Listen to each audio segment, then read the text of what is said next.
Okay. 383 ransom note. Given an arbitrary ransom note string and another string containing letters from all the magazines, write a function that returns true if the ransom note can be constructed from magazines, otherwise it will return false. Each letter in the magazine string can be used once in your ransom note. You may assume both string contains only lowercase letters.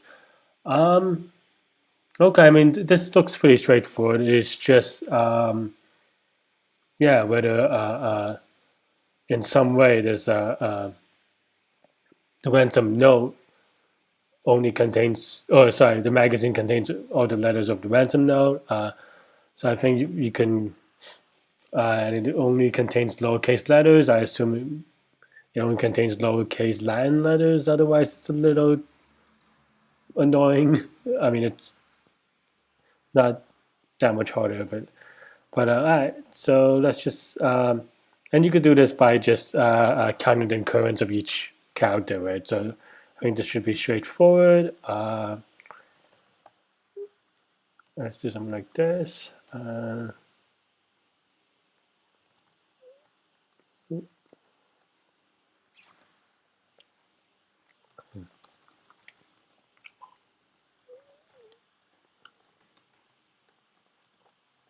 then we pre-process the magazine.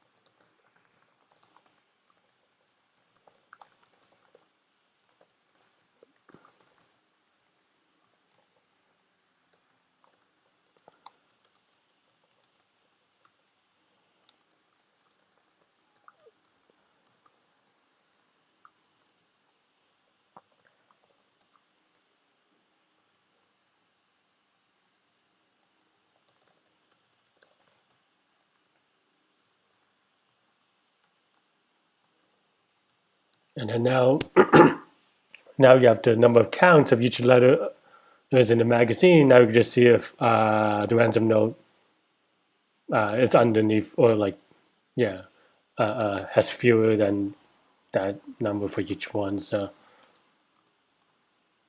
yeah, okay. And you could do it a couple of ways. I'm going to just decrement from counts.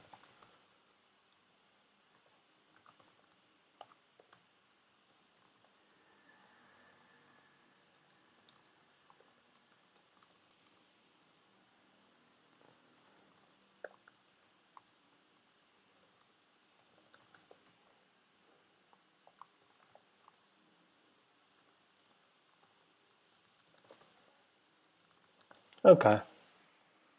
That should be roughly okay. Maybe we could do a few more test cases. Let's start with the ones that they give you.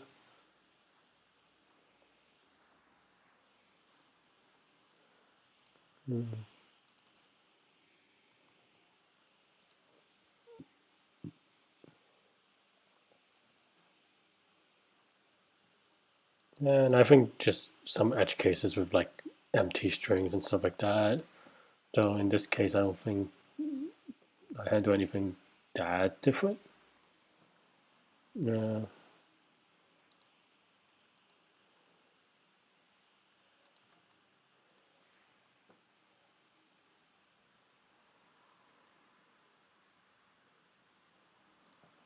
All right.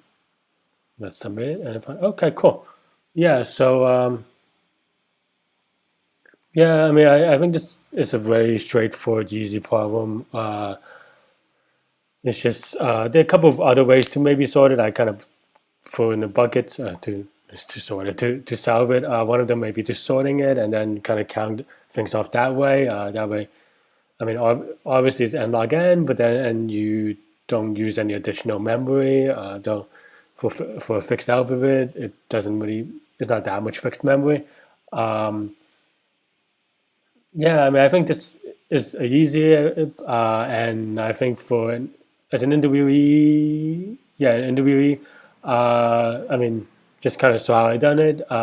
I think this is pretty easy. It's pretty straightforward. No gotchas, no tricks, which is pretty good. I mean, like as in the problem was written very well to be understood.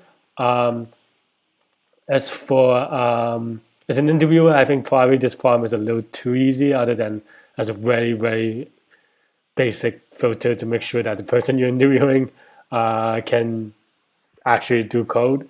But otherwise, yeah, it's pretty straightforward. I wouldn't like definitely for higher caliber or more senior roles. I wouldn't think about giving it to anybody. This is just way too easy to be